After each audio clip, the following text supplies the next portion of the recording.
Salut à tous et bienvenue sur AZ237. Roger Tichborne était considéré comme un personnage très important dans l'esprit de beaucoup. Il était jeune, éduqué et riche. Étant né au 19e siècle, personne n'a été surpris lorsque Roger est devenu un voyageur mondial en 1854. Cependant, 4 jours après le départ de Roger pour son voyage, toute la ville fut choquée lorsqu'un homme marchant le long de la côte remarqua l'épave de son navire, le Bella. La ville entière se rendit compte que le voyage de Roger avait tourné à la tragédie.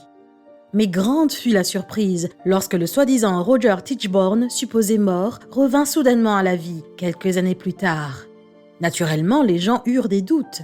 Malheureusement, à cette époque, il y avait des âmes assez mal tournées, à l'affût du gain, prêtes à raconter toutes sortes de mensonges afin d'abuser de la peine insoutenable d'une mère qui n'acceptait pas la perte de son fils bien-aimé.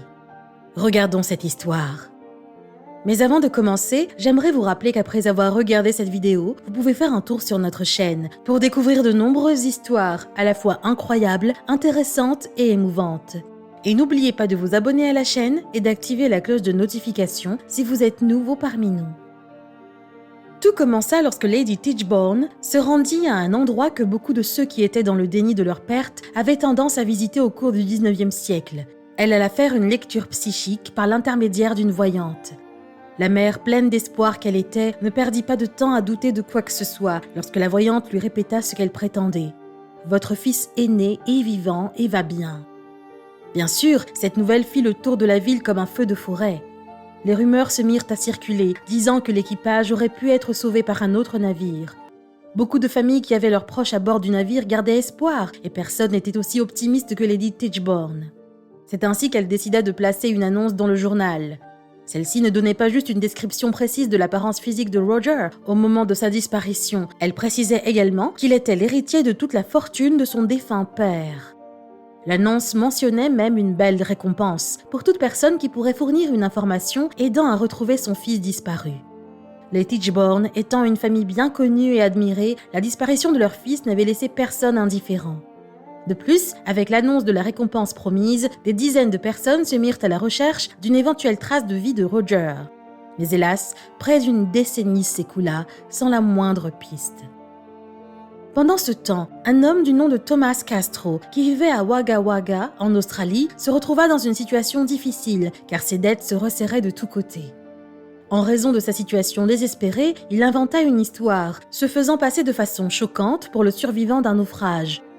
Il affirma même qu'il possédait des propriétés en Angleterre. Bien que son avocat ait d'abord douté de ses affirmations, une chose particulière qu'il remarqua le poussa à y croire. Lorsque Thomas souleva sa pipe, l'avocat vit qu'elle portait les initiales RCT gravées dessus. Il pensa alors qu'il y avait sûrement un lien entre Thomas et le fils que Lady Tichborne avait perdu il y avait tant d'années. L'avocat, sentant l'opportunité de pouvoir toucher la fameuse récompense, fit de son mieux pour que Thomas se présente comme Roger Tichborne. Mais Thomas refusa, prétendant qu'il ne se souvenait pas de grand-chose du naufrage, et encore moins de sa vie avant le naufrage lui-même. Cependant, lorsque l'avocat mentionna Lady Tichborne, l'attitude de Thomas changea. C'était presque magique, comme si la mention du nom de sa mère faisait revenir sa mémoire à lui. Thomas commença à admettre qu'il était le Roger Tichborne, soi-disant mort. Lorsque la nouvelle se répandit jusqu'en Angleterre et arriva aux oreilles de Lady Tichborne, celle-ci ne perdit pas de temps et lui tendit immédiatement la main. Peu de temps après, Thomas se rendait en Angleterre. Cependant, lorsque Thomas, ou soi-disant Roger, arriva en Angleterre, les gens remarquèrent immédiatement quelque chose d'étrange. Voyez-vous, lorsque Roger Tichborne partit pour la Jamaïque il y a des années, il était grand, maigre et parlait avec un léger accent français. Cependant, Thomas, lui, était beaucoup moins grand et s'exprimait dans un hybride d'accent britannique et australien. Cela amena beaucoup de gens à douter qu'il s'agissait bien de Roger, mais Lady Tichborne ne semblait pas sourciller devant toutes ces différences, car tout ce qu'elle voulait, c'était revoir son fils en chair et en os. Lady Tichborne affirma que c'était Roger dès l'instant où elle posa les yeux sur Thomas, même s'il y avait eu chez lui quelques changements. Après tout, son seul autre fils, Alfred, était devenu alcoolique, et en voyant son Roger guindé et convenable en chair et en os, elle laissa tomber les chaînes qui avaient retenu son cœur toutes ces années-là. Elle était heureuse, même si son histoire était remplie de tant de trous. En effet, Thomas affirma qu'après le naufrage de son navire, un navire nommé Osprey l'avait sauvé et emmené jusqu'en Australie.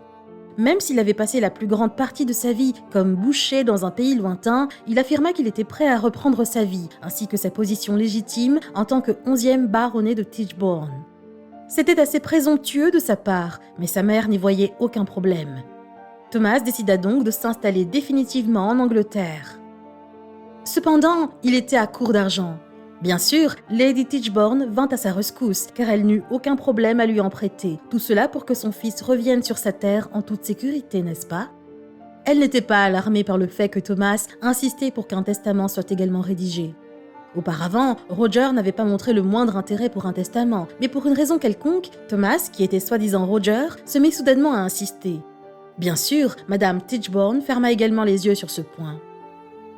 D'autres incohérences commencèrent à apparaître, comme le testament que Thomas écrivit sur l'insistance de l'avocat qui l'a découvert. Celui-ci était rempli de détails que beaucoup de gens qui le lurent remirent en question. D'une part, le testament mentionnait des propriétés familiales qui n'existaient tout simplement pas, et Thomas, qui était censé être Roger et le fils de Lady Tichborne, l'a mentionné comme Hannah Frances. C'était la plus grande incohérence de toutes, car le véritable nom de la mère de Roger était en fait Henrietta. Cependant, au diable les incohérences, Lady Tichborne insista sur le fait que l'homme qui a fait tout ce chemin depuis l'Australie était Roger.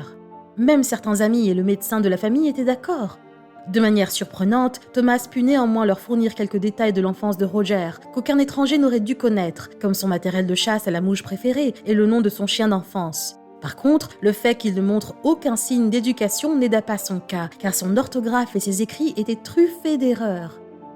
Pire encore, il avait du mal à converser avec sa famille et ses amis français, simplement parce qu'il ne connaissait pratiquement pas le français, même s'il était censé avoir été élevé à Paris. Tous ses souvenirs de l'époque de l'internat avaient apparemment disparu. Bien sûr, Thomas avait une explication, ou plus probablement une excuse, lorsque les gens évoquaient ces incohérences. Il prétendait que le naufrage lui avait causé un traumatisme mental et que son esprit n'avait plus jamais été le même. Il expliqua que c'était la raison pour laquelle il ne se souvenait pas de certains détails clés de son enfance et qu'il avait oublié certaines des personnes qu'il connaissait. Cela permettait de tenir à distance ceux qui étaient méfiants. Après tout, qui aurait le cœur de provoquer une scène concernant quelque chose qui rendait enfin Lady Tichborne heureuse? Ça aurait signifié remettre en question son intuition de mère. Mais lorsque Lady Tichborne mourut en 1868, il n'eut plus de défenseur pour le protéger des doutes. Thomas, ou Roger Tichborne, devait prouver au monde entier qu'il était vraiment le baronnet perdu de Tichborne, devant une cour de justice. Il ne fallut pas longtemps aux enquêteurs pour réaliser la vérité sur cet individu. Lorsque les habitants de Wagga Wagga furent interrogés, ils identifièrent formellement cet individu, qui n'était ni Roger Tichborne ni Thomas Castro. Il s'agissait d'Arthur Horton, fils de boucher né à Londres, qui avait vu les affiches de Lady Tichborne à la recherche de son fils et entrepris de trouver un moyen d'améliorer son statut social. Il avait même payé 2 anciens employés du domaine des Tichborne afin d'obtenir des informations spécifiques sur la vie du vrai Roger Tichborne. Cependant, même devant toutes ces révélations, le faux Roger ne recula pas. Il mentit au tribunal, prétendant que le nom Arthur Horton était nouveau pour lui. En réponse, le tribunal prépara plus de 200 témoins pour contrecarrer cette affirmation et coincer Horton pour usurpation d'identité. Mais c'était inutile, car un médecin le fit de manière beaucoup plus simple. Le médecin prouva que l'imposteur n'avait pas les mêmes tatouages que le vrai Roger avant son départ pour son voyage. À une époque où les tatouages n'étaient pas effacés au laser, c'était une preuve accablante. Ce procès finit par entrer dans l'histoire, comme le plus long procès de l'histoire des tribunaux anglais, avec 188 jours d'audience. Ironiquement, la preuve que le faux Roger était un imposteur était également présente dès le début. Le dernier jour du procès, le jury ne s'est réuni que pendant 30 minutes avant de décider à l'unanimité qu'Horton était coupable d'usurpation d'identité. Il dut purger 10 ans de prison, mais même après tout cela, il ne céda pas, affirmant toujours qu'il était Roger Tichborne. Il mourut en homme pauvre, mais la famille Tichborne décida de le laisser reposer en paix, en plaçant une plaque sur son cercueil qui disait « Sir Roger Charles Tichborne, le vaillant ». C'était peu de le dire pour un homme si entêté. Quelle est votre opinion au sujet de cette histoire? Dites-le nous dans les commentaires. Si vous avez aimé cette vidéo, alors cliquez sur le bouton j'aime et partagez-la autour de vous. À très bientôt sur AZ237.